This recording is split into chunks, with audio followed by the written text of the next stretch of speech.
Ça a démarré, oui. Salut tout le monde, bonjour à toutes, bonjour à tous, bienvenue dans une nouvelle vidéo pour des parties pédagogiques. Alors, j'espère que sur cette vidéo, j'aurai l'opportunité de jouer avec les noirs parce que je n'arrive pas, à chaque fois que je fais une partie pédagogique, l'ordinateur me donne les blancs et je voudrais vraiment jouer avec les noirs. Donc peut-être que je dois tourner l'échiquier, j'aimerais bien vraiment que ce soit des parties aléatoires, sinon j'abandonnerai chess.com et je partirai sur LightChess. Alors, je vais mettre en place d'ici 2-3 semaines, j'aurai un peu plus de temps. Dites-moi en commentaire ce que vous en pensez. Je vais mettre en place en fait une série d'analyses de mes parties, pédagogiques, mais uniquement les ouvertures. Sur 15-20 coups, voir un peu les variantes, pas rentrer vraiment dans le détail non plus, mais je vais essayer de voir ça en utilisant LightChess ou chess.com, je ne sais pas encore. Et comme ça, on va apprendre ensemble les ouvertures et vous allez voir ma façon d'apprendre les ouvertures. Elle ne sera pas bonne, je pense. Vous allez peut-être avoir des indications, des conseils à me donner. Et on va travailler ensemble les ouvertures parce que moi, je pense qu'arriver à un moment à 2000-2100, si on veut monter, on n'a pas le choix que d'apprendre les théories pour arriver à 2002-2003. Il faut que j'apprenne la théorie. Je ne connais pas grand-chose. C'est toujours de la réflexion. Quelquefois, dans certaines parties, dans l'ouverture, je me retrouve mal parce que je ne connais pas la théorie. Et j'arrive au milieu du jeu, comme je suis plus fort que mon adversaire à ce moment-là, à retourner la tendance et à gagner en finale. Ça m'arrive encore trop souvent quand je joue avec des joueurs de mon niveau qu'ils prennent un avantage dans l'ouverture. Donc je rappelle ici que je suis 1930. J'ai fait une partie de National 4 l'année dernière ou il y a 2 ans, je ne peux plus, l'année dernière je crois, contre un 1850 je crois. Et dans l'ouverture j'ai fait n'importe quoi, parce que je ne connaissais pas la théorie. Il m'a allumé dans l'ouverture, il est arrivé à plus de... J'ai réussi à retourner la tendance par rapport à ma réflexion parce que j'agis beaucoup avec la réflexion. J'évite d'utiliser l'ordinateur, mais là, je pense que je ne vais pas avoir le choix. Et voilà, je voudrais vraiment prendre un avantage ou au moins, avec un adversaire égal, avoir une égalité dans l'ouverture. Alors là, on va jouer en 10+0. Donc, dites-moi en commentaire si le fait de prendre chaque partie pédagogique et d'analyser uniquement l'ouverture, ce que vous en pensez. Comme ça, on va pouvoir avoir la théorie des ouvertures ensemble. Donc on va jouer en 10 minutes. Est-ce que je ne peux pas nouvelle partie. Comment je peux faire? Est-ce que je peux retourner l'échiquier? Est-ce qu'il n'y a pas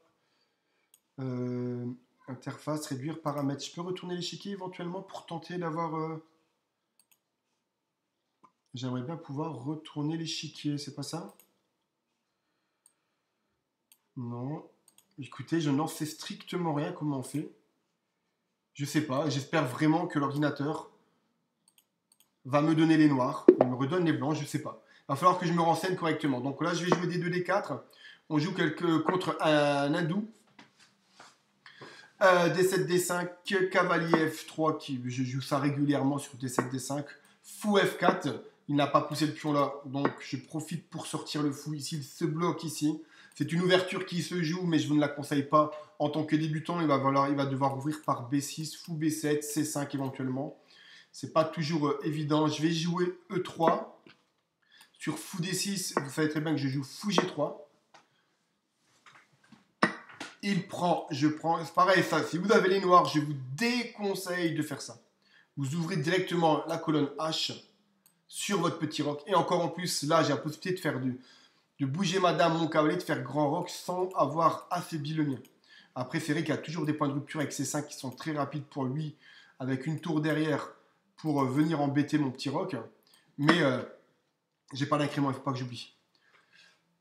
Mais voilà, donc là, il joue H3. J'ai bien envie de faire cavalier ici pour faire G4, G5. Le problème là-dessus, c'est que sur cavalier là, il va avoir du cavalier BD7 qui va être un peu gênant.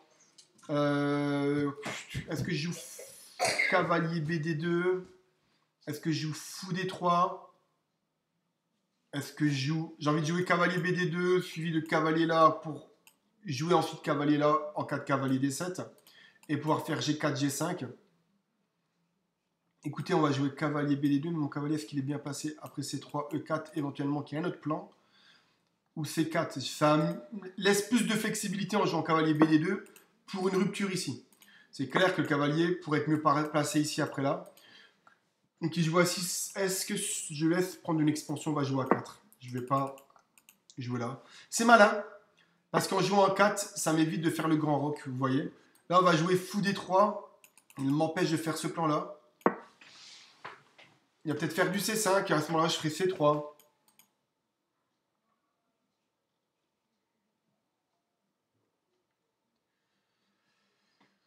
G4, G5, je ne sais pas si ça joue. J'avais peut-être une possibilité de mettre dame ici et sur petit roc, je mettais cavalier là. Puis on prend dame, échec et mat, n'est pas possible à cause du cavalier ici. Alors sur C5, la prise n'est pas du tout envisageable. Il faut que je fasse gaffe à ça. Je vais jouer un coup de C3. Est-ce qu'il peut pas revenir ici, cavalier là, pour venir ici et ici? Ça ferait quand même une. Donc 1, 2, 3, 4, 5 coups juste pour mettre le cavalier là. Sachant qu'il faut qu'il fasse C4 et que je vais encore bien tenir la case là après fou C2. Donc après fou C2, je vais tenir la case ici. Par cavalier, fou et dame. On va faire fou C2, dame B6.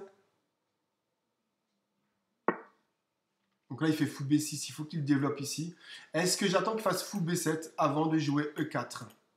E4, prise ici. Cavalier prend. Fou B7, cavalier échec. Et je gagne le fou ici, qui pourra récupérer dame C7. À ce moment-là, ouais, écoutez, on va jouer ça. Je vais affaiblir ce pion ici. Sur fou B7, donc il prend comme ça, on va faire cavalier prend ici. Donc fou ici, j'ai toujours cavalier là, avec cavalier prend, donc cavalier ici, échec avec cavalier prend là.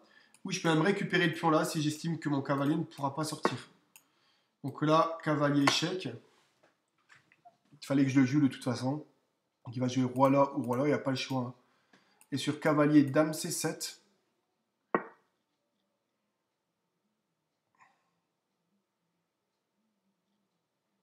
Donc est-ce que je prends le pion ou est-ce que je prends le fou? Parce que sur cavalier prend, dame C7. Donc cavalier ne sort pas, cavalier A5 pour déstructurer, il va faire pion prend, et c'est lui qui va mettre une pression là-dessus. Est-ce que j'ai pas d'autres coups? Je crois que je vais pas... Et son fou il est fort aussi, c'est ça.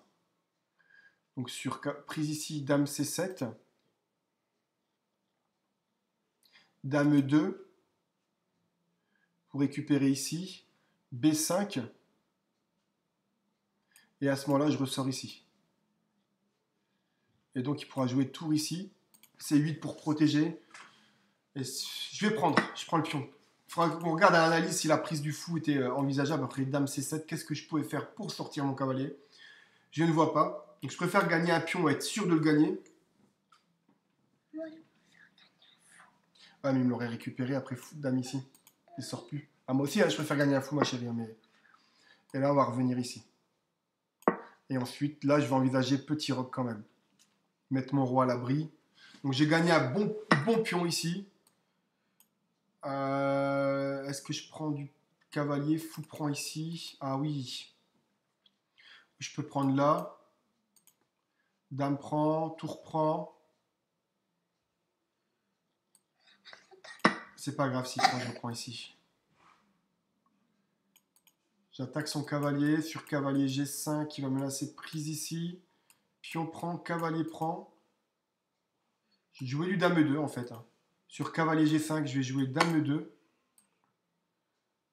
Et là, sur cavalier G5, qu'est-ce que je peux jouer? Ben, je prends ici. Hein. Échec intermédiaire. Je vais te manger. Il aurait dû jouer, je pense.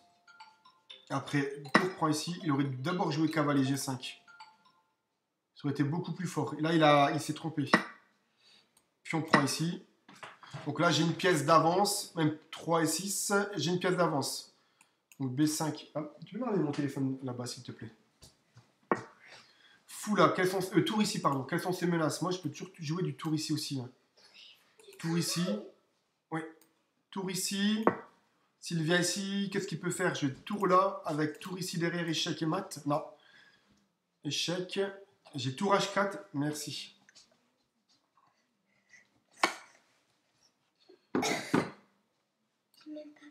Est-ce que je pars par là? Il y a pris tour. Ou est-ce que... Ah, non, il n'y a pas de tour. Ah oui, j'allais dire, je l'aurais vu sinon. Donc j'ai deux possibilités, plusieurs. Donc roi sur la colonne D, roi sur la colonne F. Est-ce que je vais me prendre par ici pour protéger le pion? On va jouer ça. Faut que je fasse gaffe à l'incrustation de la tour ici, mais c'est pas trop méchant. On va jouer tour ici. Comme ça, pour protéger là et en même temps menacer ici, échec. Et de gagner le pion là. Échec. Sur roi ici, je vais prendre ici avec ma tour et menacer F4. Non, non, il y a encore le pion. J'ai le fou encore qui peut prendre. Mais là, j'ai mon jeu, il est de ce côté-là, ma chérie. Voilà. Est-ce que j'ai autre chose que tour ici? Est-ce que tour ici? On va envisager tour ici, échec. Roi revient là. On va faire tour ici. Je menace là. Je menace F4.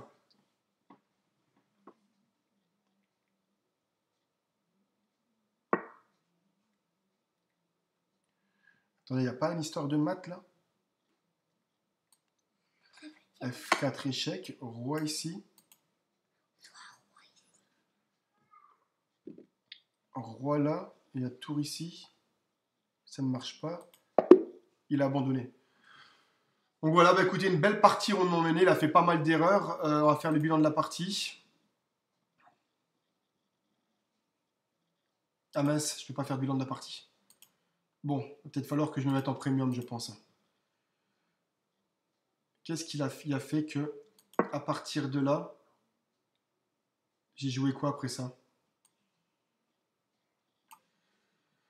J'ai joué cavalier C, E5. Et là, ça diminue d'un seul coup. Qu'est-ce que je pouvais faire là-dessus? Dame 2. Ça n'a pas l'air d'être terrible. Hein. Cavalier C sur tour C8. Qu'est-ce qu'il préconise? Fou D3. Ah ouais. Fou D3, pourquoi pas. Dame 2. Fou D3, je gardais une certaine... Ouais, mon cavalier n'a pas bougé de là. En fait, il est bien. Hein. J'ai une case qui est faible ici, qui peut toujours revenir ici. Et je voulais regarder, tiens, sur cavalier prend C4, roi E7. Est-ce qu'il me préconise cavalier prend B7? Vous voyez, ça ne marche pas. Hein. Sur cavalier prend B7, j'ai dame ici. Et mon cavalier ne ressort pas du tout. Donc j'avais dit un dame 2 ici. Et du coup, tour C8, tour HC8 intermédiaire ici. Mon cavalier a le temps pour prendre mon cavalier, sort pas. Cavalier E5. Et dame prend B7, je suppose. Voilà. Et là, j'ai un avantage ou pas? Enfin, le F4. J'ai quand même l'avantage de quasiment plus 2. Et là, sur cavalier prend C4. Ah, peut-être cavalier B7, c'était peut-être mieux quand même. Cavalier B7 était mieux. Ah, vous voyez, comme quoi. Comme quoi. Donc voilà, voilà. Bah écoutez, dites-moi ce que vous pensez en fait de cette histoire de... Comment je peux dire ça? D'analyse des ouvertures de mes parties pédagogiques avec une théorie sur 10-15 minutes de façon à ce qu'on découvre ensemble les différentes lignes. Pas en intégralité, mais sur une petite partie. Et puis comme ça, on va tous s'améliorer sur différentes parties, différentes ouvertures. Je vais essayer de trouver, parce que ça commence un peu à m'agacer de ne pas pouvoir jouer avec les noirs. Sinon, je partirai sur l'IHS.